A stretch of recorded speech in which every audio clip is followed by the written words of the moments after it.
शैतानिर्रजीम बिस्मिल्लाहिर्रहमानिर्रहीम। अस्सलामुअलैकुम वरहमतुल्लाहि वबरकातुहू। उम्मीद है आप सब बच्चे खैरियत से होंगे। आज हम क्लास जूनियर में उफ़क़ महारती मशक़े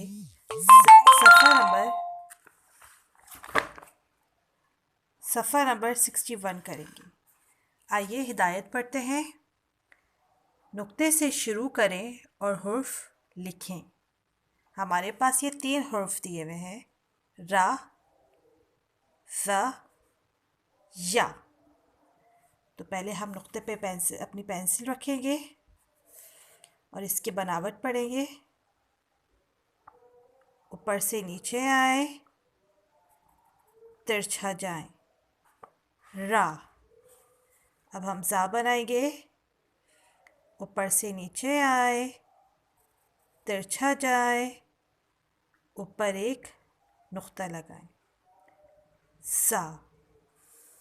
अब हम या बनाएंगे, ऊपर से नीचे आए, तिरछा जाए, ऊपर 3 नुक्ते लगाएं, या। इसी तरह आप अपने नुक्ते पे पेंसिल रखिएगा और इसको बनाइएगा रा, ज़ा, या। जज़ाकल्लाह। अल्लाह हाफ़िज़।